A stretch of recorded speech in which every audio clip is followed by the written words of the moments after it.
सगळ्यांना जय शिवराय, जय भीम. मी आता या कार्यक्रमाला यायला निघालो.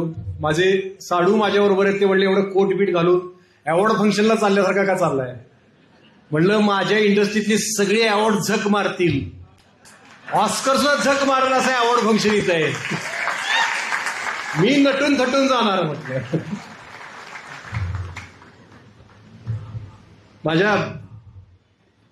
माझ्या आयुष्यातली एक इच्छा होती अशी. आमच्या क्षेत्राचे नट मोठे होतात, पैसा कमवतात खूप, आणि मग प्रत्येकाची इच्छा असते की माझं गोव्यात एक फार्म हाऊस असावं, माझं महाबळेश्वरला एक फार्म हाऊस असावं, अमुक तमुक असे किंवा मन्नत सारखा समुद्रकिनारी बंगला असावा. आता माझ्या ह्या इतर उद्योगामुळे मला आता ते इतका पैसा मिळेल का नाही माहिती नाही माझ्या क्षेत्रातून, पण कधी मिळालाच तर माझी एक इच्छा खूप मनापासून आहे, माझं कोल्हापुरात घर असावं.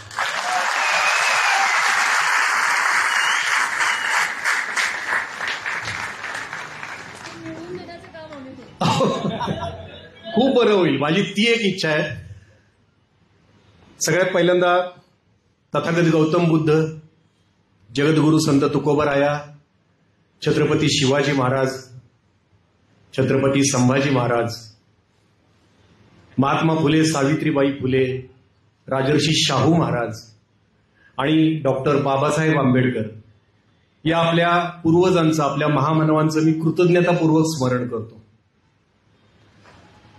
लहानपणी मला जत्रेत कुस्त्या बघायचं लय येड होतं. कुस्त्या बघायला आवडायच्या.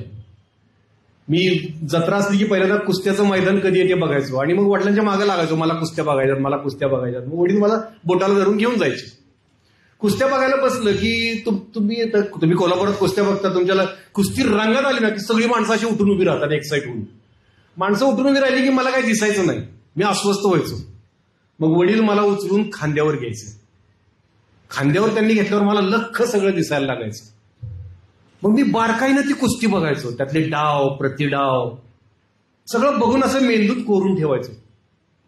दुसऱ्या दिवशी शाळेत गेल्यावर मधल्या सुट्टीत सगळी पोरं मित्रमैत्रिणी माझ्या भोवती जमायचे आणि कुस्तीचं कालच्या सांग की आम्हाला वर्णन. मग मी त्यांना ते जे मी बघितलेली कुस्ती आहे त्याचं रसभरीत वर्णन करून सांगायचो. सगळे भारावून जायचे. आजकाल मी सोशल मीडियावर छत्रपती शिवाजी महाराज, छत्रपती संभाजी महाराज, आपल्या महामानवांविषयी बऱ्याच घटना लिहितो, त्यांचे विचार लिहितो आणि ते आकर्षक पद्धतीनं लिहितो. ती एक कला माझ्याकडे आहे कलाकार म्हणून. आणि महाराष्ट्रातले तुम्ही सगळे माझे मित्रमैत्रिणी, सगळे पुरोगामी विचारांचे लोक भारावून जातात, माझं कौतुक करतात. भक्त पिलावळीत हलचल निर्माण होती, तिकडे हादरा होतो सगळा, पळापळ सुरू होते. सगळे झुंडीनं मला ट्रोल करायला येतात, मला भरपूर शिव्या बिव्या देत असतात. पण एकाही माईच्या लालमध्ये हिंमत नसते की त्याच्यावर आक्षेप घ्यायचा. मी जे लिहिलंय त्याच्यावर त्याचं रहस्य मी तुम्हाला सांगतो. जसं मी वडिलांच्या खांद्यावर बघून कुस्त्या बघायचो, तसं आपल्या विचारधाऱ्यातले जे मोजके अभ्यासू, जाणकार, सत्यशोधक इतिहासकार आहेत, इतिहास संशोधक आहेत, त्यांच्या खांद्यावर बसून मी तो इतिहास पाहिलेला असतो. अशा इतिहास संशोधकांपैकी एक इंद्रजित सावंत सर. छावा सिनेमाचा लोकप्रियतेचा फायदा घेऊन समाजात मुस्लिम द्वेष पसरवण्याचा, समाजात दुही माजवण्याचा डाव जर उधळला गेला असेल तर फक्त इंद्रजित सावंत सरांच्यामुळे. त्याच्यामुळेच बहुतेक हातबल होऊन प्रशांत कोरटकर नावाचा नीच विचारधारेच्या गटारातला किडा सरांवर चिखलफेक करायला आला. तो प्रयत्न अयशस्वी झाला. पण मला काय वाटतं माहिती का सर, झालं ते बरं झालं. आपल्या महामानवांविषयी या विचारधारेच्या लोकांच्या मनात किती घाण भरली ही या निमित्तानं समोर आली. सर, आपल्याकडे जे भरकटलेले बहुजन आहेत त्यांना जी गोष्ट सांगायला आपल्याला 5-10 वर्ष तरी गेली असती, ती एका फोनमुळे आली प्रकाशात. ज्या महामानवांचं नाव घेऊन तुम्हाला जय जयकार करायला लावत होते, तुम्हाला हिंदुत्व शिकत होते, त्याच महामानवांविषयी काय बोलतायत बघा. आज त्या कोरटकराची पळता भोई थोडी झाली. कुठं पळू कुठं लपू अशी त्याची अवस्था झाली. होणारच.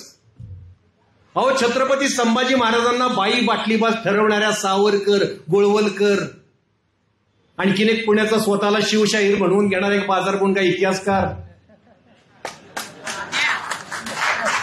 यांच्या कलुषित विचारांवर पोचलेली ही पिलावळ आहे. कशाचा आधार नाही, कुठला पुरावा नाही, फक्त एक माज रक्तात असलेला पिढ्यानपिढ्या की आम्ही सर्वज्ञ. या माझा पोटी उचलली जी लावली टाळ्याला. आम्ही जी बोलतो, तुम्हाला सांगितलं की सावंत सरांसारख्या इतिहासकारांच्या खांद्यावर बसून इतिहास बघतो आणि मग बोलतो. पण एक लक्षात ठेवा, जर तुम्ही असत्य कथन करणाऱ्या गाढवांच्या पाठीवर बसून इतिहासाचा विपर्यास बघितलात तर कोरटकर, सोलापूरकर सारखी दयनीय अवस्था होणार. ती गाढव लाता घालणारच तुम्हाला. जगद्गुरु संत तुकोबराय म्हणून गेलेत, एक ब्रह्मचारी गाढवा झोंबता. आता अभंग सांगायच्या आधी तुम्हाला सांगतो, ब्रह्मचारी म्हणजे प्रशांत कोरटकर आणि गाढव म्हणजे त्यांचे ते असत्य कथन करणारे इतिहासकार. एक ब्रह्मचारी गाढवा झोंबता हानोनिया लाता पळाले. ते एक अतिउत्साहात ब्रह्मचारी झालेला माणूस होता. ब्रह्मचर्य स्वीकारलं. काही दिवसानंतर त्याला भावना अनावर व्हायला लागल्या, सहन होईना त्याला ब्रह्मचर्य. मग कुणाला कळू नये म्हणून ते गाढवाला झोंबायला गेलं. त्या गाढवानं नको तिथं नको इतक्या लाता घातल्यानं ते पळून गेलं. तुकोबाराय म्हणतात, गाढवही गेले, ब्रह्मचर्य गेले, तोंड काळे झाले जगा माझी. हे ना ऐसे झाले, हे ना तैसे झाले, तुका म्हणे गेले वायाची ते. अशी अवस्था कोरटकराची झाली. पण सर, तुमचा जो फोन आहे ना, तो ऐकल्यानंतर मला एक कळलं की स्वैर जिभेविरोधात विवेकी मेंदू कसा बोलू शकतो.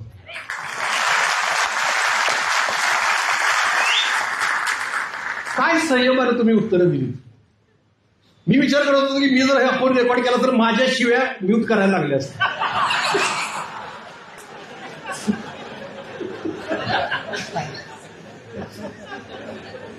पण खरंच एक अभ्यासू संयमी इतिहासकार कसा बोलू शकतो.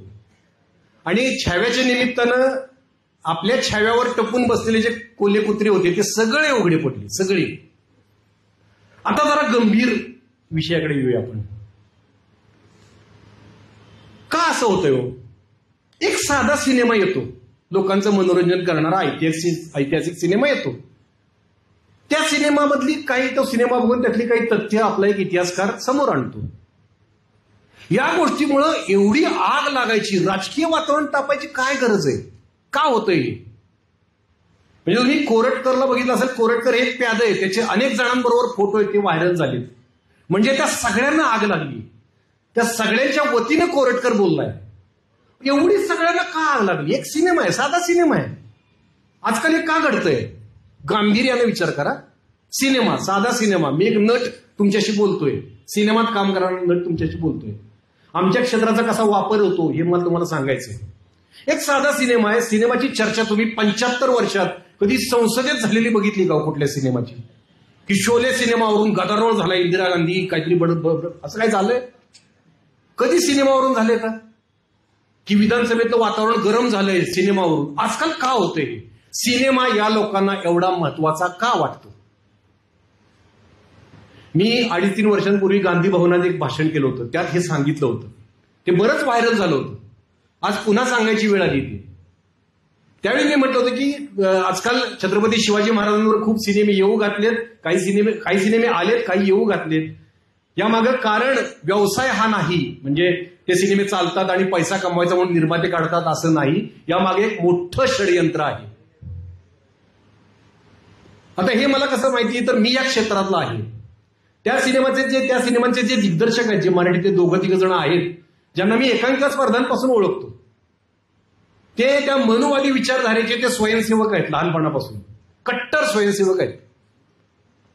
त्यांना मी लहानपणापासून अगदी आम्ही एकत्र स्पर्धा करत करत मोठे झालोय. मला माहिती आहे हे या विचारांचे आहेत. यांची कुवत दिग्दर्शक म्हणून काय आहे ही पण मला माहिती आहे. अचानक त्यांची मीडिया हाईप केली जाते, त्यांना प्रसिद्धी दिली जाते, त्यांच्या मुलाखती तुम्हाला सगळीकडे दिसायला लागतात. अचानक एक ज्या दिग्दर्शकाची एक एकांकिका दिग्दर्शित करायची लायकी नाही, तो अचानक 10 सिनेमांची घोषणा करतो.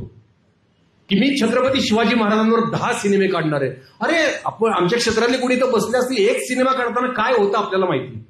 अचानक 10 सिनेमांची घोषणा तो करतो. कसा करू शकतो? एवढं फंडिंग येतं कुठून आणि कशासाठी? तर शिवरायांचा वापर सिनेमातून फक्त धर्म आणि संस्कृती याच्या अंगानं करून मुस्लिम द्वेष पसरवायचा, जो छत्रपती शिवरायांच्या मनात सुद्धा नव्हता. तुम्ही सगळे सिनेमे बघाल तर फक्त युद्धाच्या कथा, लढाया मुघलांबरोबर झालेल्या. अरे तेवढंच आयुष्य होतं का त्यांचं? त्या पलीकडं समुद्रासारखे अथांग छत्रपती शिवाजी महाराज आहेत, ते अजूनपर्यंत सिनेमात आलेलेच नाहीत, नाटकात आलेलेच नाहीत. फक्त तेवढ्याच कथा, तेवढ्याच 2-3 कथा, ढाली तलवारी गड किल्ले, याच्या पलीकडे आपला इतिहास जातच नाही सिनेमातून. मी विशेषतः सिनेमाचं तुम्हाला सांगतोय, ग्रंथांचं पण सांगतो. पण सिनेमातून हे केलं जातं. मग का केलं जातं? याचा राजकीय फायदा कसा होतो हेही तुम्हाला सांगतो. अँटोनिओ ग्राम्सी नावाचा एक तत्ववेत्ता, इटालियन तत्ववेत्ता, तो आपल्या डॉक्टर बाबासाहेब आंबेडकरांच्या कालखंडात समकालीन होता तो त्यावेळेचाच. त्याला मुसोलिनीने त्यावेळी खूप त्रास दिला, स्थानबद्ध केलं होतं. तो अँटोनिओ ग्राम्सी, त्याचं हेजिमनी नावाची एक संकल्पना आहे. हेजिमनीमध्ये तो असं म्हणतो की हे जे वर्चस्ववादी काय फॅसिस्ट लोक आहेत, हे सत्ता मिळवण्यासाठी किंवा मिळवलेली सत्ता टिकवण्यासाठी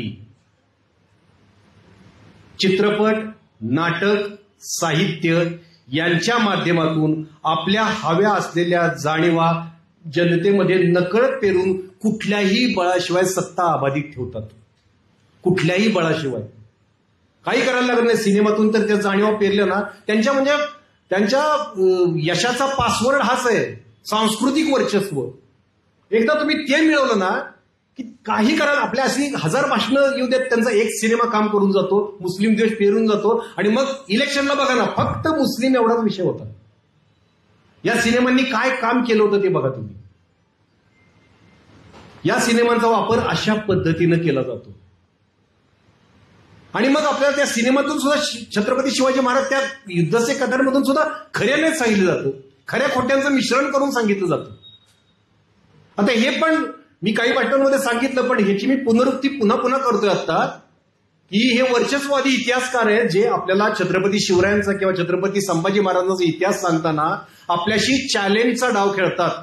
हे कायम लक्षात ठेवा. मी बऱ्याच भाषणांमध्ये सांगतो, याची पुनरुक्ती करतो, कारण हे प्रत्येकाच्या लक्षात राहिलं पाहिजे. प्रत्येक वेळी सिनेमा बघताना किंवा इतिहास वाचताना, व्हॉट्सअप फॉरवर्ड वाचताना हे आपल्याशी चॅलेंजचा डाव खेळतात. चॅलेंज, तुम्ही जर पत्ते खेळत असाल तर तुम्हाला चॅलेंजचा डाव माहिती असेल. चॅलेंज कसं खेळतात?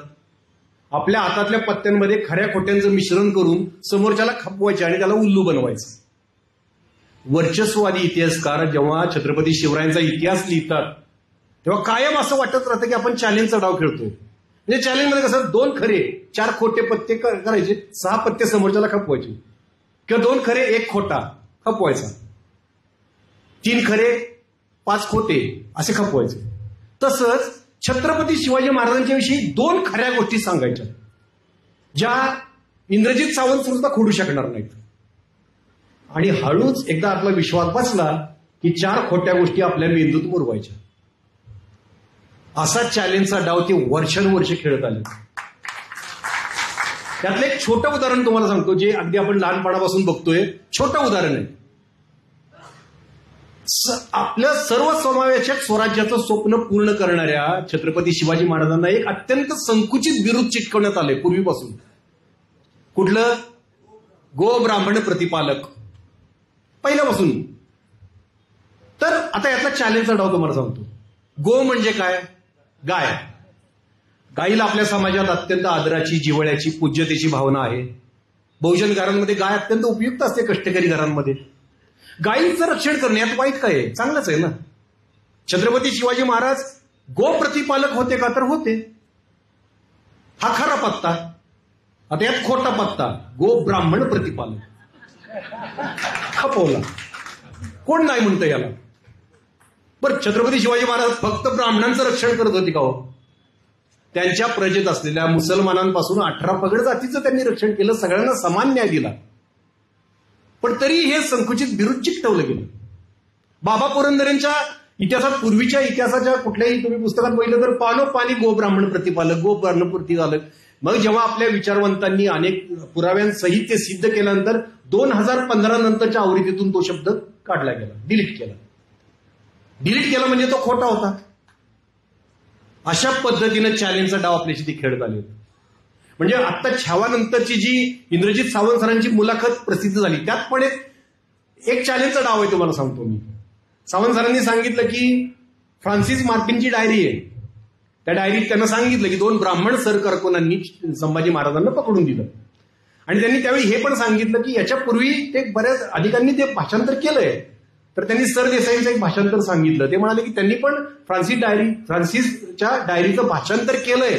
ते भाषांतरात त्यांनी, भाषांतर म्हणजे काय असतं, त्यानं जे लिहिलंय त्याचा अनुवाद रूपात, तर त्यांनी ते केलंय. त्यांनी लिहिलंय की 2 ब्राह्मण सरकारकुनांनी पकडून दिलं कंसात कवी कलशाच्या द्वेषापोटी. हे स्वतःच्या मनाचं घातलं, खोटा पत्ता. सगळे खरे पत्ते त्यात एक खोटा पत्ता घुसडून दिला. आता याचं कारण काय? त्या गद्दारीची तीव्रता कमी करायची. म्हणजे त्यांनी केलं असेल, समजा ब्राह्मण सरकार कोणी पकडून दिलं असेल, पण छत्रपती संभाजी महाराजांच्या बद्दल द्वेष नव्हता बरं का, कवी कलशाबद्दल द्वेष होता. म्हणजे त्या गद्दारीची त्या तीव्रता कमी करायची, म्हणजे आपल्या मनातला राग कमी करायचा, हा हेतू असतो. तो अनेक सिनेमांमधून सुद्धा हा डाव खेळला जातो. आता शेर शिवराज नावाचा त्याच दिग्दर्शकाचा एक सिनेमा आहे, मराठीत आलाय. त्यातला एक सीन आहे कृष्णा कुलकर्ण्याला मारलेल्याचा. तो सीन आपण सगळे बहुजन आनंदानं व्हायरल करत असतो, सगळे व्हायरल करत असतो. त्यात एक खोटा पत्ता पण आपण व्हायरल करत असतो. तो खोटा पत्ता तुम्हाला सांगतो, 2-3 खोटे पत्ते तुम्हाला गमतीशीर सांगतो तो प्रसंग. की एक तर मी सावंत सरांशी सुद्धा या सीनवर खूप वेळा बोललोय, खूप उशीर बोललोय मी त्यांच्याशी. आता कसं आहे की मला त्यावेळी कसं वाटतं की त्यावेळीची इतकी धांदल असेल असं मला वाटतं. माझा तर्क सांगतो, म्हणजे मी माझ्या तर्कावर मी नाही विश्वास ठेवत, जे तथ्य आहेत त्याच्यावर आपण विश्वास ठेवला पाहिजे. पण मला काय वाटतं की अफजल खानाचा कोथळा बाहेर काढला, त्याला खलास केला, सय्यद बंडाचा हात उडवला. इतकी विचार करा, त्या परिस्थितीचा विचार करा. त्याचे हजारो सैन्य, आपलं मुठभर मावळे झुडपात लपून बसलेत, ते हल्ला करायला उठले. त्या काही मला वाटतं की कृष्णा कुलकर्णी समोर आला असेल, तलवार घेऊन त्यानं वार केला असेल, तो वार कपाळावर पुसटचा लागून गेला असेल, एका क्षणात एका शॉटमध्ये मुंडकं उडवलं असेल महाराजांनी, असं मला वाटतं. पण ठीक आहे ना, आपण जे इतिहासात लिहिले ते मान्य करूया. मला सावंत सर त्यावर फार संयमी वाटतात. ते मला म्हणले अहो असेल ते असेल, झाले असतील डायलॉग त्यांच्यात. तर आता त्यातले डायलॉग तुम्हाला सांगतो. पहिल्यांदा महाराज ताड ताड ताड ताड येतात, मागून कृष्णा कुलकर्णी खाली पडलेली तलवार उचलतो, धावत धावत येतो, म्हणतो राजे दगा केलात. हा कुठल्याही इतिहासात वाक्य नाही, पण त्यांनी केले. ठीक आहे, डायलॉग बाजी असावी सिनेमात. महाराज काय म्हणतात याच्यावर? दगा आम्ही केला, पहिला वार खानानं काढला. म्हणजे शाळेतला मास्तर तुम्हाला विचारतो ना, का मारलंच त्याला? नाही ना मास्तर, पहिल्यांदा त्यानं मला मारलं. एवढे अँसरेबल असतील का हो छत्रपती शिवाजी महाराज? अफजल खानाचा नोकर साधा त्याच्या हाताखालचा, त्याला अँसरेबल नाही, मी नाही बरं का, असं का करतील? बरं ठीक आहे. त्यानंतर पुन्हा महाराज म्हणतात जा सोडला तुला. महाराज वाढतात, परत तो तलवारीत वार करतो. महाराज तो वार चुकवतात. महाराज म्हणतात की कृष्णाजी आम्हाच मजबूर करू नका तुम्हाला मारायला. मला असं सारखं असं शिवशिवत होत्यात, महाराज एवढा का विचार करतील? ज्यांनी पत्रात लिहिलंय ब्राह्मण म्हणून कोण मुलाईचा करतो, गनिमाचा गनिम तो तसाच नतीजा पावेल, या त्यांनी स्वतः लिहिलंय. पण म्हणलं ठीक आहे, सावंत सर मला म्हणले असू दे, झालं असेल तसं. नाही संयमी माणूस मी सावंत सरांना फोन हवा असं कसं ते. तर परत महाराज म्हणतात की आम्ही ब्राह्मणावर वार केला तर शिवशंकर आम्हावर हसेल.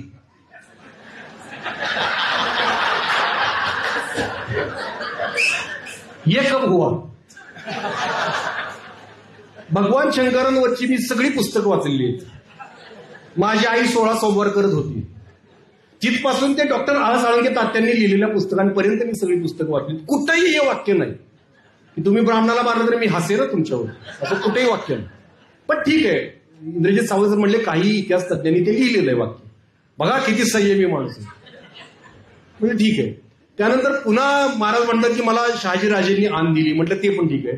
आणि जेव्हा महाराज त्याचे बुडकं उडवतात त्यानंतर एक डायलॉग आहे तो डायलॉग कुठल्याही इतिहासाच्या पुस्तकात नाही, पण त्यातले खोटे पत्ते तुम्हाला सांगतो कसे वापरले. त्या मेलेल्या कृष्णा कुलकर्ण्याकडे सिनेमातले महाराज बघतात आणि म्हणतात, विधभर पोटाच्या टिचभर खळगीसाठी. हा पहिला खोटा. एक वाक्यात किती खोटे पत्ते आहेत बघा. वाक्य लांबलचक आहे, ते वाक्य बघून सगळे आपण टाळ्या वाजवतो.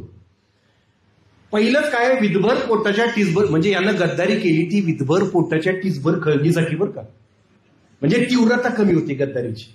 पोटासाठी केलं रे त्यानं. अरे पोटासाठी केलं असतं तर तू मरून पडला तिकडे त्याचा मालक. कशाला तलवार घेऊन धावत येईल. तो ज्यार्थी तो वकील होता. बरं तो योद्धा होता का नाही, तो वकील होता. वकील असूनही त्याचं काम नसूनही तो तलवार घेऊन अंगावर आला. म्हणजे त्याची पॅशन होती ती. म्हणजे छत्रपती शिवाजी महाराजांवर त्याचा राग होता खरा. साधं आहे ना ते, की तो विधभर पोटासाठी तर तो म्हणला सर मालक मी आला, आता मी काय करू, पगार तर येईल माझा किंवा नाही, असं त्याला काळजी. विधभर पोटाच्या टिचभर खळगीसाठी. पुढचा आहे का, आपली असामान्य बुद्धिमत्ता.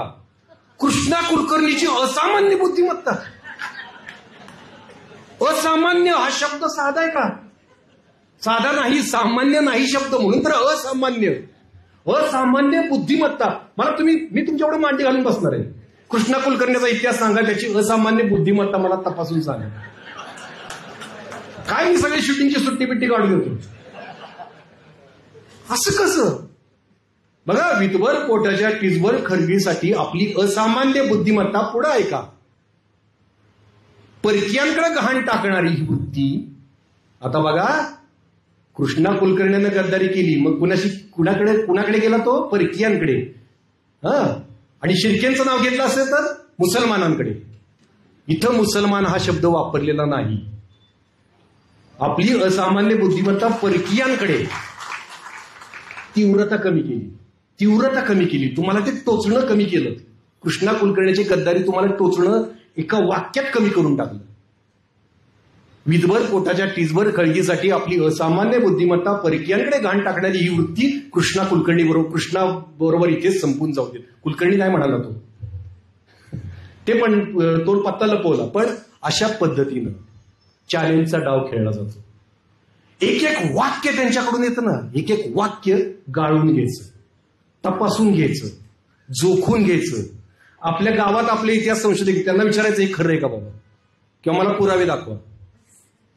कारण हे कुठल्या मार्गाने तुमच्या मेंदूत घुसतील सांगता येत नाही. डॉक्टर आ साळुंखे तात्या म्हणतात की ज्यांना लोकांना गुलाम बनवायचं असते ते लोकांच्या मेंदूवर पहिला कब्जा करतात. पहिला मेंदू, तुमचा मेंदू बधीर करून टाकतात. मग आपल्याला हे शोषण न वाटता आपला धर्म वाटायला लागतो. ज्याचं आपण आता सगळी उदाहरणं बघतोय आजकाल आपल्या वर्तनात. पहिल्यांदा मेंदूवर कब्जा करतात. मेंदू हा खूप महत्वाचा अवयव आहे. पूर्वी काय होतं की आपले बहुजन, आपले पूर्वज, आपले आजे पंजे, खापर पंजे अडाणी होते, हो शिकलेले नव्हते, सोपं होतं त्यांना गंडवणं. आजही सोपं का जातंय, तर आपल्याकडे आपण शिकलोय, आपल्याकडे डिग्र्या वगैरे आहेत, मेंदूचा वापर पुरेपूर करत नाही आपण. आणि मग त्यांनी 3 मार्ग पकडले.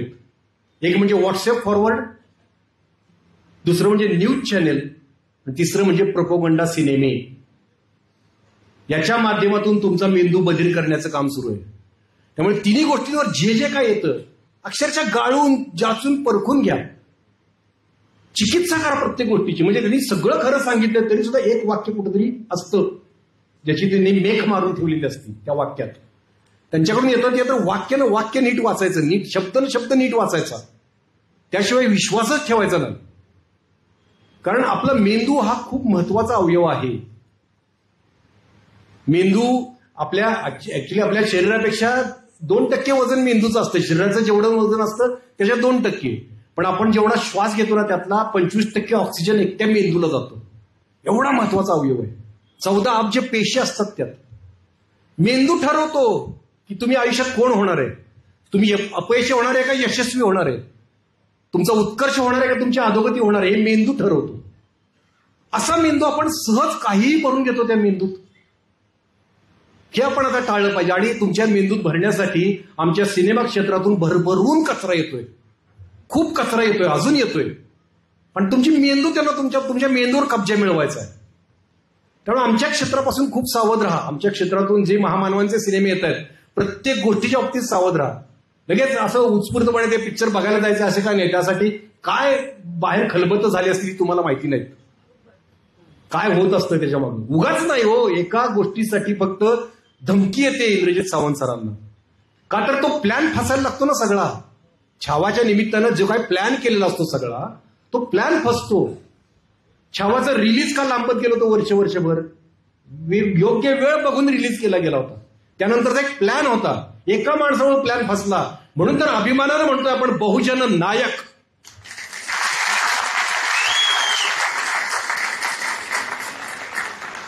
आमच्या क्षेत्रापासून सावध राहा. मी काय भोगलंय ते माझं मला माहितीये. माझ्या घरच्यांनी काय भोगलंय सोसलंय ते माझं मला माहितीये. सावंत सरांना पण धमक्या देतात. ते म्हणाले तसं मी रेकॉर्डच करत नाही फोन. काय द्यायच्या ते धमक्या द्या. कारण मी रेकॉर्ड केल्या तर माझ्या शिव्या पण ऐकाव्या लागतील लोकांना. त्या मी बिंदास देऊ शकतो. आणि खूप माझ्या करिअरवर पण घाव घालायचा प्रयत्न केलाय. खूप काही नुकसान केलंय माझं पण. मी पण जर ठरवलं असतं की चला आता आपण मिळेल ते सिनेमे करायचे आणि तर एवढा मी बरा ऍक्टर आहे की खूप चांगलं काम आता करत राहिलो असतो आणि या लोकांच्या वळचणीला शेपूट घालून, या लोकांची मान मोडून, या लोकांच्या वळचणीला राहिलो असतो. पण मला माहितीये की माझ्या महामानवांच्या विचारांची ती गद्दारी असते. ती गद्दारी करून मला यश नाही मिळवायचं. तिकडे आमचे किती म्हणजे अवॉर्ड फंक्शनमध्ये झगमगीत असे लाईट्स असतात. पण तुम्ही जे अवॉर्ड फंक्शन टीव्हीवर बघता ना, जे अवॉर्ड घ्यायला एक नट येतो त्याला पण मॅनेज करून अवॉर्ड दिलेलं असतं. आणि ज्या टाळ्या ऐकू येतात त्या खोट्या असतात. त्या खऱ्या टाळ्या माझ्यासाठी येत आहेत.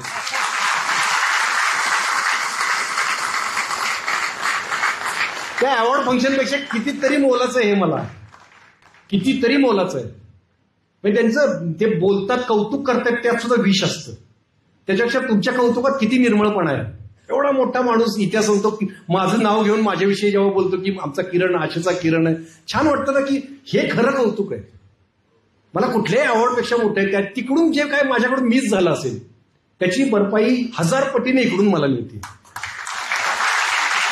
आणि मी तुम्हाला सांगतो, तुम्हाला मान खाली घालायला लागेल असं एकही कृत्य माझ्या हातनं होणार नाही. ही मी तुम्हाला खात्री देतो. पण खूप जण या विचारातून तिकडे जाऊन गेलेले आहेत वळचणीला. आत्ता सुद्धा आहेत. खूप जण आहेत की पूर्णपणे त्या वळचणीला गेलेले आहेत. कारण त्याशिवाय करिअरच होऊ शकत नाही. मी बघतो ना कसं होत नाही ते. आमचं आत्ताच एक घोषणा करतो. मी एक पात्री नाटक करतोय छत्रपती शिवरायांच्या राज्याभिषेकावर, जे इंद्रजित सावंत सर लिहिणार आहेत. आणि त्यातून तथ्यांसहित शिवराज्याभिषेकाचं वर्णन तुम्हाला ऐकायला मिळेल मनोरंजक पद्धतीनं, खूप छान पद्धतीनं. तर कलाकार हा पहिल्यांदा कलाकार त्याच्या पाठीचा कणा ताठ असावा, काळजात गोरगरिबांविषयी करुणा असावी, नजरेत सत्याची धार असावी, तरच तो कलाकार. मी निळूभाऊ फुले, सदाशिव अमरापूरकर यांचा आदर्श घेतलाय. कलाकाराविषयी एक शेर मी कायम ऐकवतो, जो मी अंगी बांधलाय म्हणून मला तुम्ही एवढा इथं मान देताय हे मला माहिती. एक राजा असतो, तो त्याच्या राजमहालाच्या गच्चीत उभा असतो आणि खाली येणारी जाणारी प्रजा न्याहाळत असतो. प्रजेतला प्रत्येकजण त्या राजाकडे बघितलं की मुजरा करून पुढे जात असतो. त्यामुळे राजा असा गर्वाने त्याची छाती 56 इंचाची ते 58 इंचाची होत असते. ही लोक माझ्याकडे मुजरा करतात बघून. आणि गर्वात राजा उभा असतो प्रजेकडे बघत. आणि कलंदर फाटका कलावंत तिकडून येत असतो. तो असाच असतो, पाठीचा काणा ताठ, नजरेत सत्याची धार, पण फाटका आपला असा. म्हणजे काय तो, अशी माणसं जास्त पैसेवाले नसतात. हे माझा कोट बघून याच्यावर जाऊ नका तुम्ही. तर तो येत असतो, पण ऍटिट्यूड त्याचा जबरदस्त असतो. तर तो राजाला बघून काही मुजराच करत नाही. राजा म्हणतो, कोण हा माणूस? हा माझ्यापेक्षा छोटा माणूस, फाटका माणूस, मला बघून मुजरा करत नाही, कोण आहे हा? तो कलावंत वर बघतो, राजाच्या डोळ्यात डोळे घालून बघतो आणि म्हणतो, तो उर्दू शेर है, उतर कर कस्त्र आली से रूबरू तो आव. कस्त्र म्हणजे राजमहाल, राजवाडा. आली म्हणजे त्याचं टेरेस. उतर कर कस्त्र आली से रूबरू म्हणजे माझ्या समोर. उतर कर कस्त्र आली से मेरे रूबरू तो आओ. बुलंदी से हमारी ऊंचाई का अंदाजा नहीं होगा. अरे राजा, तू असशील देशाचा राजा, पण मी कलावंत आहे, मी तुझ्यापेक्षा उंच आहे आणि मी तुला जाब विचारू शकतो. तो अधिकार माझ्या संविधानानं मला दिला. आता तुमचा जास्त वेळ घेत नाही, फक्त आमच्या क्षेत्रावरच आलं होतं म्हणून सांगतो की शेवट मला करताना काय करावं शेवट असं वाटत होतं. अचानक आता डोक्यात आलं की आत्ता जे घडलेली घटना आहे की नामदेव ढसाळांवरच्या एका सिनेमाला अडवून ठेवलंय सेन्सॉर बोर्डानं. आणि सेन्सॉर बोर्डाला एक सदस्याने विचारलं की कोण नामदेव ढसाळ, आम्हाला माहित नाही. आज मला असं वाटतंय ना, आज इंद्रजित सावंत सरांच्यामुळे एका क्रांतीची सुरुवात झालेली आहे. आता हे लांबपर्यंत जाणार आहे, हे बात दूर तलक जाएगी. आता इथंच नाही थांबणार. सावंत सर आपण सगळे बरोबर आहे, आता सगळ्या लढाईत काही प्रसंग येतील, माझ्यावर पण प्रसंग येतील, मला माहिती तुम्ही पाठीशी उभे राहाल, सगळ्यांवर येतील, पण आपण काम पुढं करत राहायचं की हा क्रांतीचा वणवा पेटला पाहिजे.